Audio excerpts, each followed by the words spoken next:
Hi, our story is how we are now developing all equipment solutions to be inclusive for all. So my name is Steve Gell. I sit in the innovation and format team. My role in the business is to lead a small team of people to make sure that the equipment solutions deployed to stores meet the needs of all customers and colleagues. My name's Ryan. I work in the equipment development team under Steve, and my role is to work closely with our external suppliers, engaging with them on all projects that we do and to ensure that all equipment that we put in our stores is fit for purpose for both our colleagues and our customers. So mid last year in 2020, we had a challenge from an area manager. She had a colleague who was in a wheelchair, and we wanted to look at how we could allow her to carry out her role, her purpose in the store, to operate the kiosk. As you will know, our current kiosk is only really developed for a standing operation.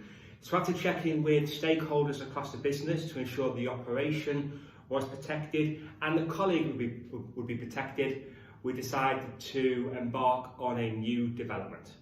So I took this challenge to our suppliers directly myself. I let them know what it was we were after, that we wanted to provide a kiosk in our store for Jade, our colleague in our wheelchair, to be able to operate without any problems and to operate safely.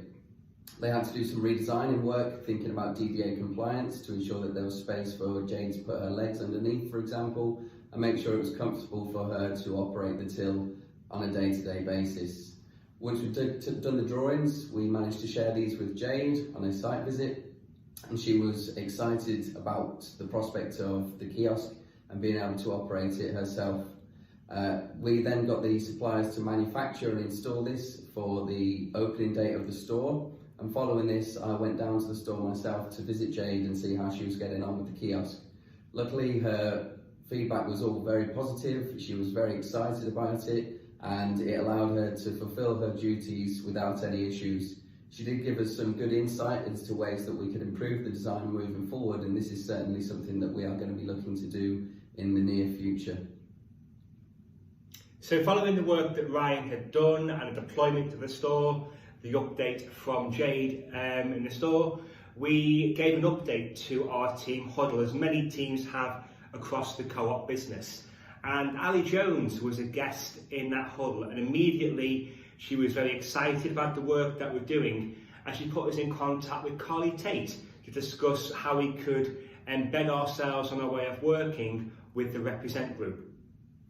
So the Represent group offers a brilliant opportunity for us in the equipment team, especially to engage with a different team, to get different perspectives on the equipment that we're designing, and as Steve mentioned earlier on, thinking about the inclusivity for all in our stores and making sure that we are providing a store that is inclusive for everybody, both our colleagues and customers. So the next phase of this project is for us to look at developing the kiosk further, taking on board Jade's comments to improve it and make it more functional for her, but also thinking about how we can make it inclusive for everybody. So our end goal is to make a kiosk that is adaptable, one that could be used stood and one that could be used seated. So we're working with our suppliers to think about how we can make this movable, whether it be automated or manual, and that's what we'll be looking to do in the future. So whilst this story's been about a single development on a kiosk, moving forward we are working with the Represent group, and we want to make sure that we get that voice.